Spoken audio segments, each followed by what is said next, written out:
মানে আমি তোমায় সকাল সকাল কোন অলক্ষণে কথা বললাম রানী?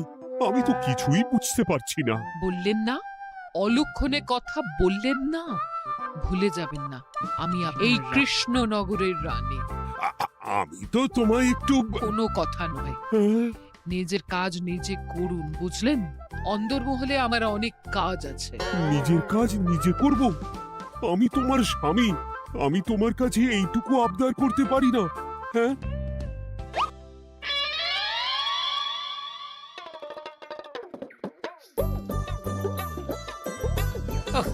আজ গিন্নির সাথে বচসা করতে গিয়ে দেরি হয়ে গেল। মহারাজ আবার আমার দেরি দেখে রেগে না যান।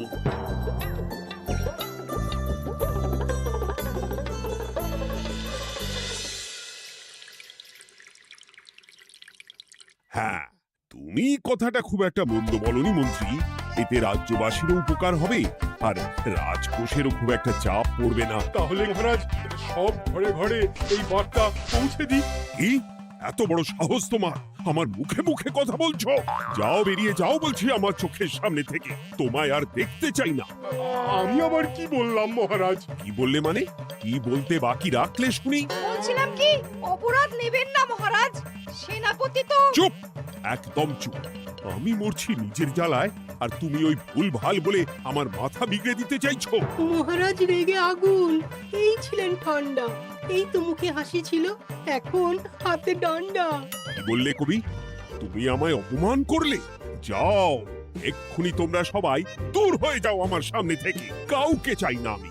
এই মুহূর্তে রাজসভা আমি শূন্য দেখতে চাই, না হলে আজ সব কটা গর্দান নেব আমি। যাও বলছি।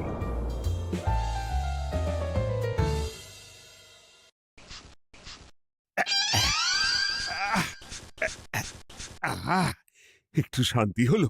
ভেবেছিলাম রাজসভায় করব তাই রে নাই রে, রাজা দিলেন ঘাড় ধাক্কা, এখন সবাই বাইরে। এ তো তোমার জন্য। তুমিই তো বেমক্কা একটা এমন কবিতা বললে।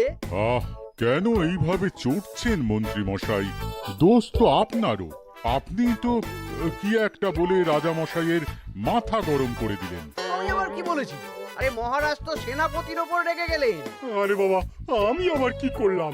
পণ্ডিত মশাই কি সব বলে দিলেন, তখনই তো মহারাজ। এই আমার নামে একটা অসাধু বাক্য বললেই আমি কিন্তু। এ কি কাণ্ড! কৃষ্ণনগর রাজসভার সভারত্নরা বাইরে বের হয়ে কি মহা হট্টগোল শুরু করলেন। মহারাজ সবাইকে একসাথে ঘাড় ধাক্কা দিয়েছে। ওরে বাবা, এতগুলো ঘাড়ে রাজামশাই একসাথে ধাক্কা দিলেন কিভাবে? আচ্ছা, দোষটা কে করলো? দোষ করেছে ও, দোষ করেছে ও। দোষ করেছে ও। দোষ করেছে ও। এবারেও কেউ একমত হতে পারলেন না কে দোষ করেছে। হ্যাঁ, আচ্ছা বেশ, কি হয়েছে কেউ একটা খুলে বলুন দেখি। আমি বলছি, মহারাজ বেশ খোশ মেজাজি ছিলেন, কিন্তু হঠাৎ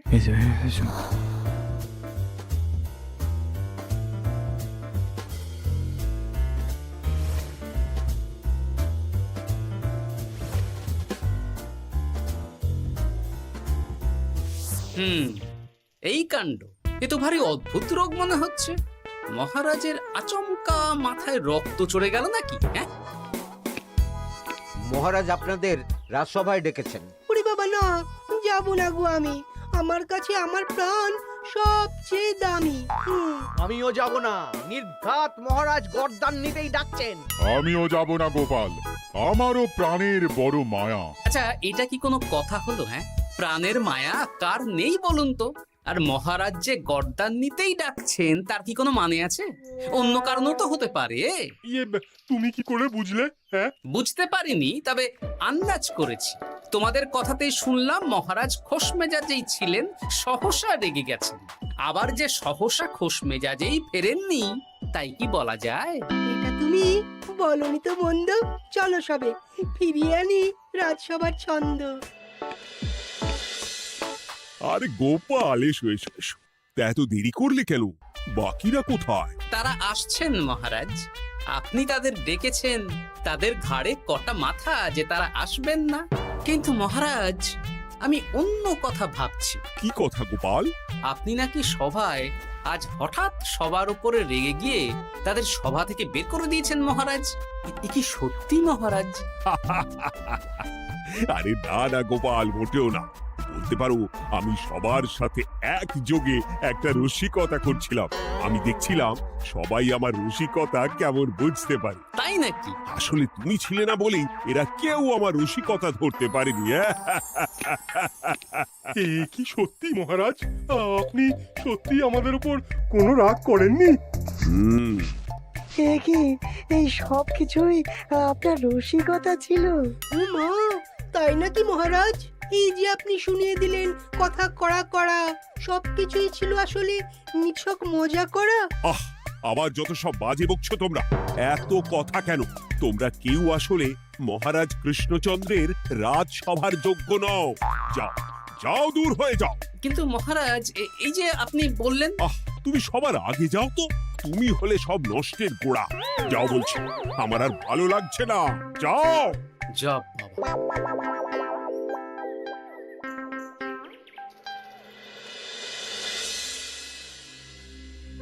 কি বুঝছেন?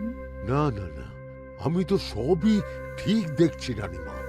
হ্যাঁ, এটা ঠিক যে নারীর গতি কিঞ্চিত চঞ্চল বটে, তবে তা তো হতেই পারে। বাকি সবটাই ঠিকই আছে। তাহলে এমন হচ্ছে কেন? মহারাজ এইভাবে যখন তখন রেগে যাচ্ছেন কেন? আজ শুনলাম আপনাদের সভা থেকে দুবার বের করে দিয়েছেন, আবার ফিরিয়ে এনেছেন। হুম হুম হুম। আমি ওষুধ পাঠিয়ে দিচ্ছি, আর মহারাজের কিঞ্চিত বিশ্রামের দরকার। হ্যাঁ, তোমার মাথা আর আমার মুন্ডু। বলি, আমি বিশ্রাম নিলে রাজকার্যকে চালাবে শুনি তুমি, নাকি ওই অকর্মার ঢেকি মন্ত্রী? না মানে ওই আমি। যাও, আর আমার কথা বলতে ভালো লাগছে না। আমাকে একটু একা থাকতে দাও।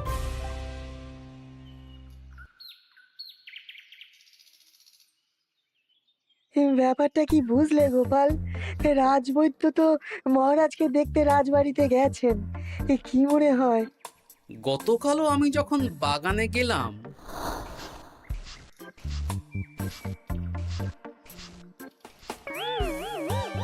গোপাল, তোমার কি মনে হয় মহারাজকে কোন রোগে ধরেছে? এই রেগে যাচ্ছেন, আবার এই মাথা ঠান্ডা হয়ে গিয়ে ডেকে পাঠাচ্ছেন। আমি বলি কি গোপাল, তখন সবার সামনে বলিনি বটে, তবে এখন তোমার সামনে স্বীকার করতে বাধা নেই। কি কথা বিজ্ঞানী? মহারাজের এই রাগের কারণ হয়তো আমি।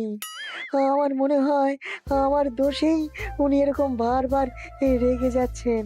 কেন?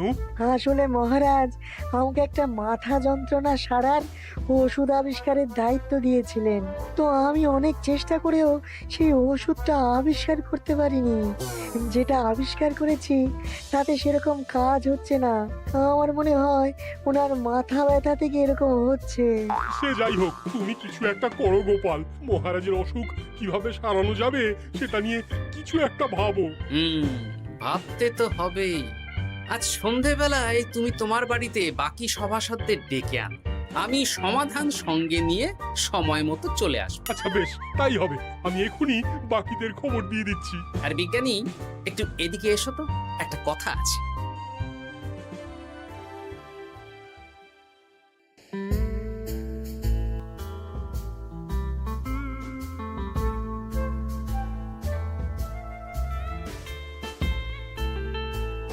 গো, বলি এইভাবে ঘুরলে কি মহারাজের ব্যামো সেরে যাবে? তা সারবে না। তার চেয়ে এক কাজ করি, কিছুটা আলু আর ছোলা সেদ্ধ করেছি, তার সাথে নুন, লঙ্কার গুঁড়ো আর লেবু দিয়ে মেখে আলু কাবলি বানিয়ে দিই, কি বলো? হ্যাঁ, দাও দাও দাও, মন্দ হয় না। মহারাজের মন উচ্চাটন। তার কি কারণ?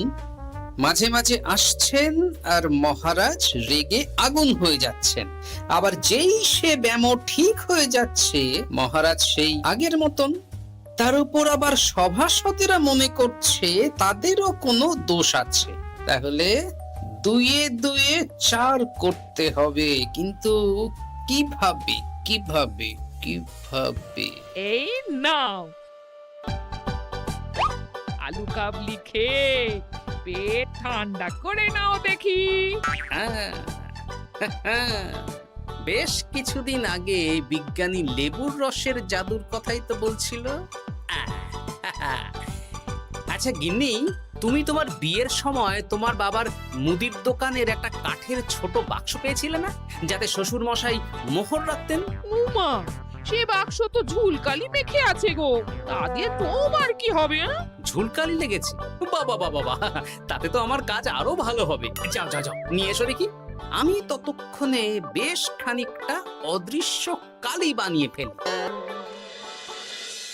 না না, আমি তো বলছি মহারাজের কোনো রোগ নেই, সামান্য উদ্বেগ ছাড়া আর কোনো সমস্যাই নেই মহারাজের। তাহলে মহারাজ আমাদের এই তুর্কি নাচন কেন নাচাচ্ছেন শুনি, মস্করা করে?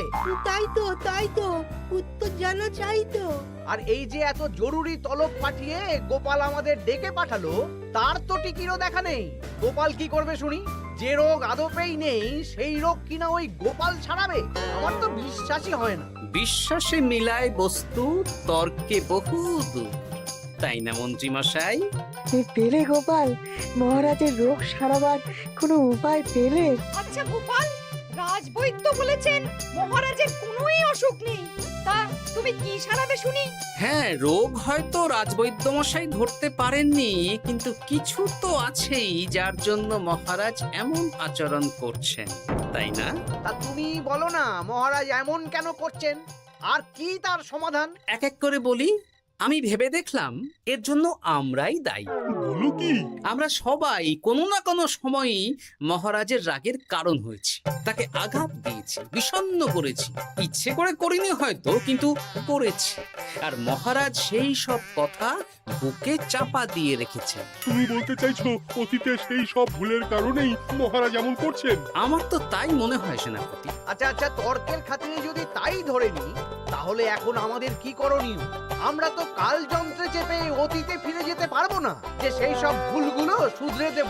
তা হয়তো হবে না, কিন্তু কিংকর্তব্য বিমূঢ় বাবার আদেশ যদি মানি, তাহলে এই সমস্যার সমাধান সম্ভব মন্ত্রী মশাই। কি বললে? ত্রিকালজ্ঞ বাবা কিংকর্তব্য বিমূঢ়, সে আবার কি গোপাল? আছেন একজন জ্ঞানী ব্যক্তি, আমার খুব পরিচিত। তার দেওয়া একটা উপদেশ আমার জানা আছে। আমার বিশ্বাস তাতে মহারাজের এই সমস্যার সমাধান হয়ে যাবে। কি করে শুনি? এই কালি হলো অদৃশ্য কালি। কলম দিয়ে অদৃশ্য কালিতে কাগজের উপর লিখতে হবে। কি লিখতে হবে? লিখতে হবে যে মহারাজের সাথে অতি সাম্প্রতিক কালে আমরা যা যা অন্যায় করেছি তাই লিখতে হবে। কোনো মিথ্যে কথা লেখা যাবে না। তবে চিন্তা নেই, অদৃশ্য কালি, ফলে কেউ কারো লেখা পড়তে পারবে না। এইবার এই কাগজ ভাঁজ করে ফেলে দিতে হবে এই বাক্সে। বাক্সে তালা, তার চাবি থাকবে মন্ত্রী মশাইয়ের কাছে। আবার আমার কাছে কেন? পরে যাতে কোনো সন্দেহ না করেন, যা সন্দেহবাতিক মন আপনার। বললে এইবার এই বাক্স সারা রাত নদীর ধারে বটতলায় পড়ে থাকবে, চাঁদের আলো পান করবে। তারপর সকালে আমরা সবার সামনে এই বাক্স ফেলে দেব নদীর জলে। সবার অন্যায় সারা রাত চাঁদের আলো পান করে শুদ্ধ হয়ে ভেসে যাবে নদীর জলে। ব্যাস ব্যাস, আমরা সবাই পাপ মুক্ত হয়ে যাব। একদম সবাই শুদ্ধ হয়ে যাব, আর মহারাজের ব্যামো সেরে যাবে। কিন্তু তুমি কোনো চালাকি করছো না তো গোপাল? অদৃশ্য কালিতে লেখার সাথে আমি আর কোন চালাকি করব মন্ত্রী মশাই? দেখুন, আমি একটা কাগজে লিখছি। কি কিছু বোঝা যাচ্ছে?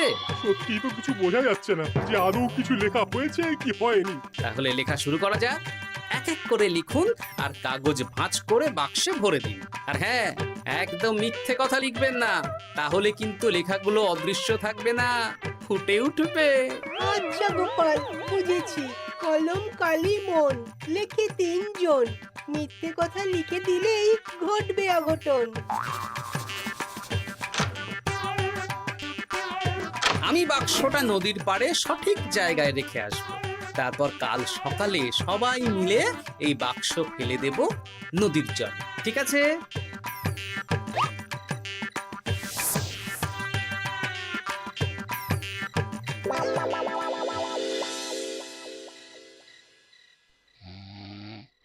কথায় আছে, মনে যা আসে বলে যাও, ভুলেও লিখো না, তাহলেই বিপদে পড়বে। এদিকে কেমন সবাই নিজের নিজের দোষ লিখে বাক্সে ফেলে দিয়েছে। ভাগ্যিস আমি সবার লেখা কাগজগুলো রাতের অন্ধকারে বের করে আনলাম।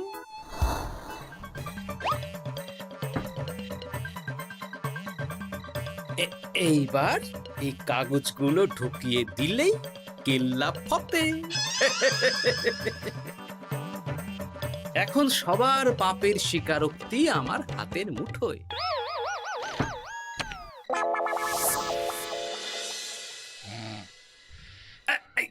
আরে, ও মা গো, ও বাবা গো, ভগিনী, বলি নাক ডেকে তো ঘুমোচ্ছ, আর পিঠটা একটু চুলকিয়ে দাও দেখি। ধুত্তারি, এই জন্যই তো মাথাটা যায় গরম হয়ে। আরে, এই সহজ ব্যাপারটাই তো আমি বুঝতে পারিনি। মহারাজের অসুখটা হলে এই। যাক, এই রাতের বেলাতেই একসাথে একটা ঢিল পেয়ে গেছি। এক ঢিলে মারবো 2 পাখি। রাজার অসুখও সারবে, আবার সব কটা পাজি শায়েস্তাও হবে।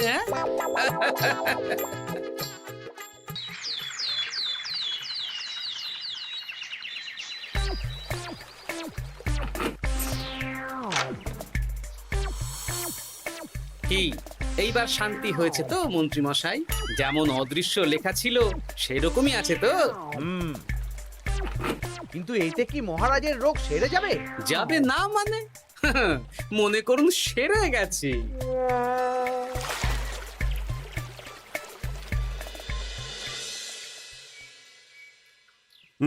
তাহলে আজকে সভার কাজ শুরু করা যাক। ক্ষমা করবেন মহারাজ, সবার কাজ শুরু করার আগে একটা দরকারি কাজ আগে করা দরকার। না হলে আবার কখন আপনি আমাদের কারো উপর রেগে যাবেন আর আমাদের সভা থেকে তাড়িয়ে দেবেন তার তো ঠিক নেই, তাই না? আহ গোপাল, আর বিরক্ত করো না। আমার এত সাহস নেই মহারাজ যে আমি আপনাকে বিরক্ত করব। আমি তো জানি নিজের পিঠ যখন নিজে চুলকোনো যায় না, আর কেউ থাকে না সেই পিঠ চুলকিয়ে দেবার মতো, তখন কিরকম বিরক্তি জেগে ওঠে, তাই না মহারাজ? এ কি গোপাল, তুমি এত কিছু কি করে জানো? জানাই তো আমার কাজ মহারাজ। আর এও জানি যে আপনার এই বিরক্তির পেছনে সভাসদগণের ভূমিকা ঠিক কি। তার মধ্যে তুমিও আছো গোপাল, তাই না? আছি, পুরো মাত্রায় আছি মহারাজ।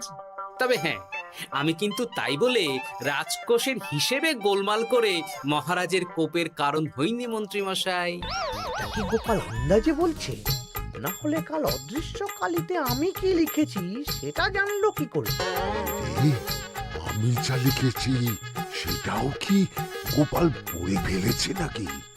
যাকে পড়লেই বাকি, সব লেখা তো ওই নদীর জলে ভেসে গেছে। আমি যে লিখেছি তার প্রমাণ কি? তবে আর চিন্তা নেই মহারাজ, সমস্যার সমাধান হয়ে গেছে। এখন থেকে আপনি যতক্ষণ রাজসভায় থাকবেন, প্রথমে মন্ত্রী মশাই, তারপর পণ্ডিত মশাই, আর তারপর রাজবৈদ্য পালা করে আপনার পিঠ চুলকে দেবে। কেন আমি কেন চুলকে দেব? না দিলে যে আপনার কপালে অনেক বড় শাস্তি ঝুলছে মন্ত্রী মশাই। রাজকোষে যে জালিয়াতি আপনি করেছেন তার স্বীকারোক্তি আমি হাজির করব যে মহারাজের সামনে।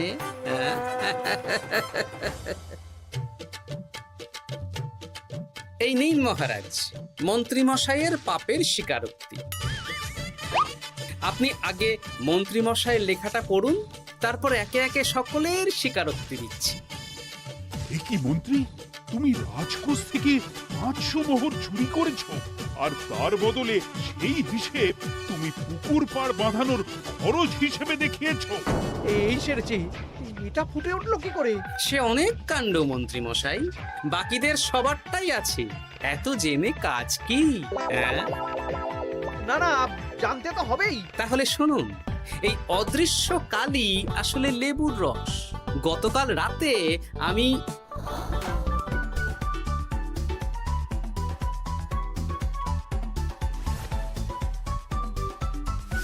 এবার লেবুর রসে অদৃশ্য লেখা কেন বা কিভাবে ফুটে উঠলো সেটা বিজ্ঞানী বোঝাবে।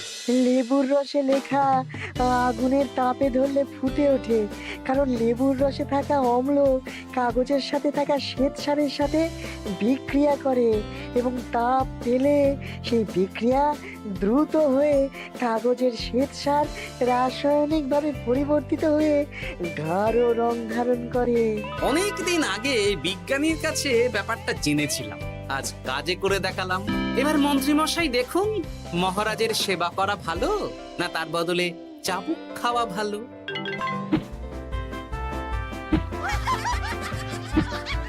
ওরে বাবা, না না, উফ! আগে যেমন বুনো ওল তেমনই তো বাঘা তেঁতুল হবে মন্ত্রী মশাই। যা, রাজা মশাইয়ের মেজাজ আবার বিগড়ে যাওয়ার আগেই কাজ শুরু করে দিন ও বাকিদেরকে সেবা করার সুযোগ করে দিন। আজ থেকে ভুল হলে শুধরে নেব ভুলকে। মন্ত্রীমশাই মহারাজের পিঠ দেবে চুলকে।